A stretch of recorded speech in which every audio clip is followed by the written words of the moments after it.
Esto es DW Noticias. Desde Alemania da su adiós definitivo a la energía nuclear. Los 3 últimos reactores serán desconectados de la red eléctrica a la medianoche de este domingo, poniendo fin a interminables debates sobre la política energética de la mayor economía de Europa.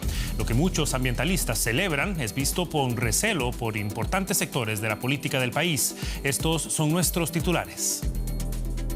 El llamado apagón nuclear llega a Alemania con meses de retraso a raíz de la crisis energética ocasionada por la guerra en Ucrania. Veremos por qué el país nunca logró ponerse de acuerdo en su postura sobre la energía atómica. Y además, un sujeto lanza lo que parece ser una bomba de humo contra el primer ministro de Japón, Fumio Kishida.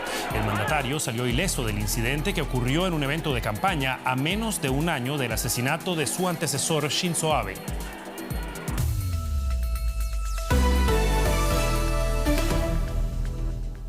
Los saluda Javier Arguedas, gracias por informarse con nosotros. Es un acontecimiento histórico para la lucha ambientalista en Alemania. El país desconectó hoy sus últimos reactores nucleares, poniendo punto final a 6 décadas del uso civil de la energía atómica en el país.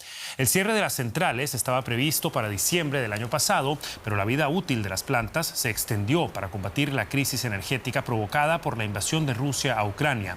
Los críticos argumentan que las centrales deberían permanecer activas en un contexto de crecientes costos energéticos, pero Alemania permanece fiel a su objetivo de confiar en las energías renovables para cubrir la mayor parte de su suministro eléctrico desde aquí hasta el año 2030.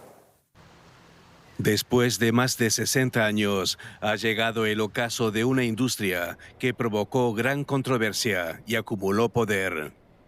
El fin de la era nuclear da a los opositores en toda Alemania motivos para celebrar. Cuando tenía unos 20 años, comencé a protestar contra la energía nuclear en Gorleben. Y hoy por fin llegó el momento. Dados los impactos ambientales, las interrogantes sobre seguridad, economía, etc., tomaron mucho tiempo, incluso en Alemania. Preocupado por el riesgo de un desastre nuclear como el que experimentó Japón en Fukushima, el gobierno alemán programó el cierre de las 3 plantas restantes para fines del año pasado. Pero ante la crisis energética en Europa por la invasión rusa de Ucrania, el apagón se pospuso hasta el fin del invierno. La oposición al gobierno considera que debiera posponerse más o incluso cancelarse por completo. Algunas personas en Alemania coinciden. Ante el cambio climático puede jugar un buen papel porque no provoca emisiones de CO2. Alemania comenzará a desmantelar las plantas una vez que estén desconectadas de la red, en vez de suspenderlas, lo que significa que será imposible volver a ponerlas en funcionamiento. El desmantelamiento comienza este fin de semana, pero pasarán otros 15 años para que se complete. Y nuestro enviado especial Benjamín Álvarez se trasladó a la localidad de Neckar-Westheim, en el sur de Alemania, donde se ubica una de las últimas plantas que fueron desconectadas. Antes de este programa nos explicaba lo que se avecina para las comunidades una vez que las centrales salen de la red eléctrica, y no es poco.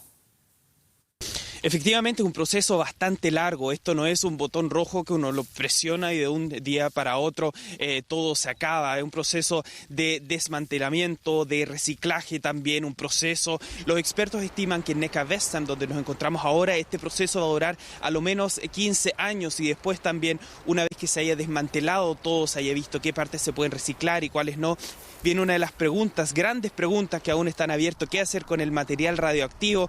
¿Dónde, en qué ciudad, en qué país, en qué ciudad o pueblo en Alemania se puede albergar este material radioactivo? Para muchos los que viven acá cerca también es una noticia triste, y cuando veíamos también al otro lado de la cerca donde estaban personas que están trabajando en esta planta, obviamente es un día bastante triste, que es un fuerte contraste con las personas que se reunieron antes enfrente de este reactor nuclear para celebrar este día. Pero lo que queda claro es que hoy va a ser un día importante también en la fase, en esta salida que busca Alemania de la energía atómica, pero va a tomar muchos años más hasta que realmente se haya finalizado este proceso de desmantelamiento. La energía atómica llega a su fin y con ello también una verdadera encrucijada política que queremos analizar con Paola Nuestra analista política aquí en el estudio. Bienvenida, Paola. Muchas gracias por estar con nosotros.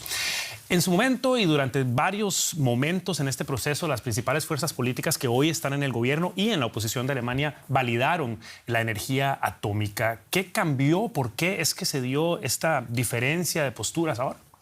Bueno, durante años lo que podemos decir es que se han movido las posturas de manera natural, ¿no? La primera validación de la energía atómica se hace antes incluso de que existiese el movimiento verde, de que los verdes entrasen en el Parlamento. Luego, progresivamente, cuando se despierta ese movimiento antinuclear, empieza a crecer y a contagiarse entre algunos partidos ese deseo de acabar con la energía nuclear. Aunque tenemos en mente esa imagen de Angela Merkel sellando el que ha acabado por ser el fin definitivo de la energía nuclear, hay que decir que lo que hizo en ese momento la canciller fue en realidad recuperar una hoja de ruta que había sido del primer gobierno de verdes y socialdemócratas. Son ellos los que por fin ponen fin en una hoja de ruta, en un plan a la energía nuclear en Alemania. Ese plan ya contemplaba que la última central se cerrase en diciembre de 2022. Es un plan que la CDU tuvo que respetar cuando Angela Merkel llegó al gobierno, porque recordemos que fue en una coalición también con los socialdemócratas, pero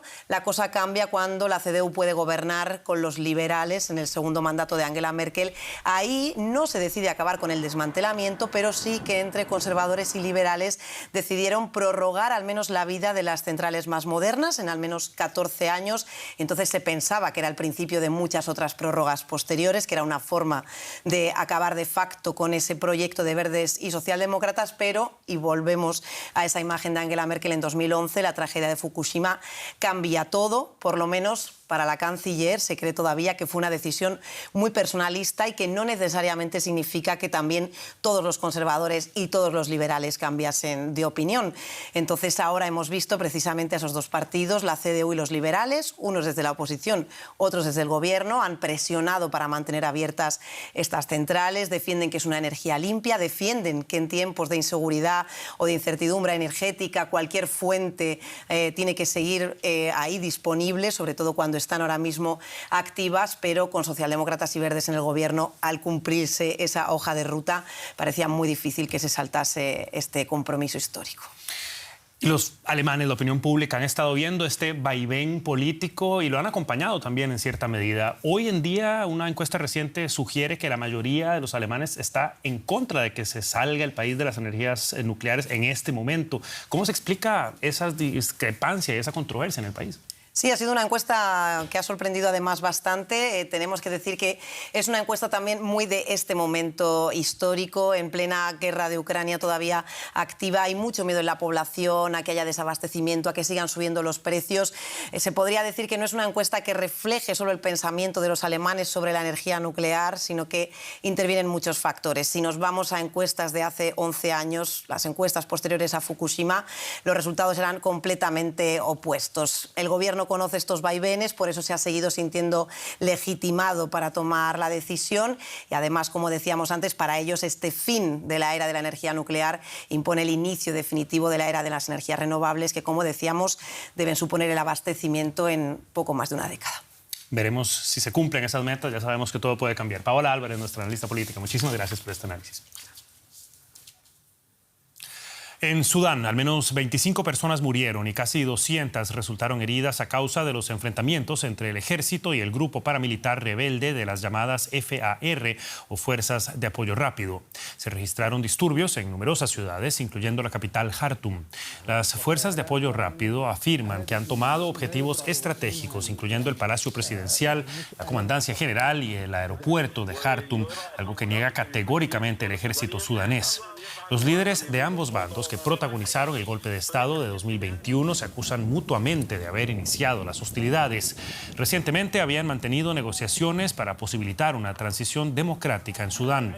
Ahora el ejército dice que no habrá más diálogo hasta que las FAR no se disuelvan. Y en Japón, un hombre fue detenido tras una explosión en un acto de campaña al que asistía el primer ministro del país, Fumio Kishida. El mandatario iba a hablar en la ciudad portuaria de Wakayama cuando se lanzó un artefacto en su dirección. Kishida resultó ileso. Este incidente se produce 9 meses después del asesinato del ex primer ministro Shinzo Abe, abatido a tiros mientras pronunciaba un discurso electoral. La jornada del primer ministro japonés había comenzado como cualquier otro día de la campaña electoral. Fumio Kishida se disponía a pronunciar su discurso cuando alguien lanzó un objeto. La policía inmovilizó a un hombre en el suelo. El que visitaba Kishida se sumió en el caos. Tras la explosión, el primer ministro intentó enviar un mensaje de calma. La policía está investigando la explosión. Pido disculpas por la preocupación que haya podido causar. Son unas elecciones importantes para el país y tenemos que trabajar unidos para llegar al final. El incidente llega con Japón aún conmocionado por el asesinato, también en un acto electoral, del ex primer ministro Shinzo Abe. El ataque dejó una profunda huella en un país donde la violencia política era algo extraño. Estamos viendo incidentes similares y teniendo en cuenta que el caso con Kishida sigue al de Abe, creo que algunos se replantean la idea de dar discursos de campaña. Sea como sea, me alegra que Kishida esté bien. Tras el ataque se ha reforzado la seguridad ante el arranque de la reunión en Japón de los ministros de Exteriores del G7. En mayo, Kishida recibirá en Hiroshima a los líderes del grupo de las 7 grandes potencias. Sin duda, incidentes como el de hoy habrán aumentado el nerviosismo en los servicios de seguridad japoneses.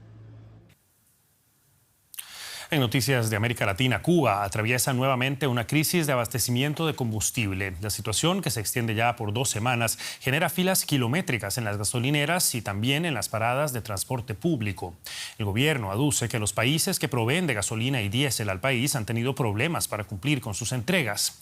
Admitió que no sabe cómo solucionar el problema, mientras la falta de combustible genera también apagones cada vez más frecuentes.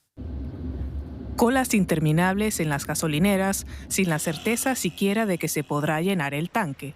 La escasez de combustible suele ser un problema intermitente en Cuba, pero esta vez se ha mantenido por 2 semanas. El problema ha afectado seriamente al transporte público y, por ende, al comercio, pues muchas personas dependen de ello para poder comer a diario. La isla trata de subsistir con 1/3 menos de la gasolina que normalmente consume, explicó el presidente Miguel Díaz-Canel. Los países que tienen con nosotros determinados compromisos para suministrarnos gasolina a partir de los convenios que tenemos han estado también en una situación energética compleja y no han podido cumplir esos compromisos. Y eso ha llevado o ha propiciado o ha ocasionado que de un consumo entre 500 y 600 toneladas diarias de gasolina que el país consume diariamente, en estos momentos estamos con coberturas de menos de 400 toneladas diarias de gasolina para todas las actividades del país. Combustible que también se utiliza para alimentar el precario sistema eléctrico de Cuba. Según las previsiones diarias de la empresa estatal Unión Eléctrica, los apagones se sentirán en el 23% de la isla en la noche de este sábado. El déficit de energía aumentó desde finales de febrero, después de que varias fallas en la red eléctrica nacional dejaran sin servicio a la mitad del país. Las centrales termoeléctricas tienen más de 30 años de uso, con escaso mantenimiento. El gobierno cubano anunció un plan para mejorar sus condiciones para el verano, así como el alquiler de 8 plantas flotantes para generar energía. Mientras tanto, los cubanos esperan poder ver pronto la luz al final del túnel. En Ecuador, al menos 12 personas murieron y 3 resultaron heridas en enfrentamientos en la penitenciaría del Litoral, en Guayaquil, la más grande del país. Mientras las fuerzas de seguridad intentaban detener el motín, los trabajadores del centro de reclusión tuvieron que ser evacuados. La violencia es común en las cárceles ecuatorianas. Desde 2018, más de 450 presos han muerto asesinados en altercados dentro de las prisiones. Y nos vamos con algo más alentador. En Perú, un centenar de artistas representaron en Lima el ritual en honor a la festividad del sol, el Inti Raymi. La celebración tiene lugar cada mes de junio en la ciudad de Cusco para conmemorar el solsticio de invierno.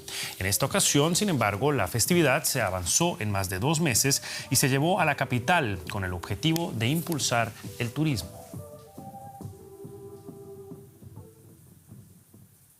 Y con esto despedimos esta edición de DW Noticias. Muchas gracias por habernos acompañado. Nos vemos en una próxima edición o cuando ustedes gusten en dw.com y nuestras redes sociales. Soy Javier Arguedas, en nombre de todo el equipo. Hasta la próxima y que la pasen bien.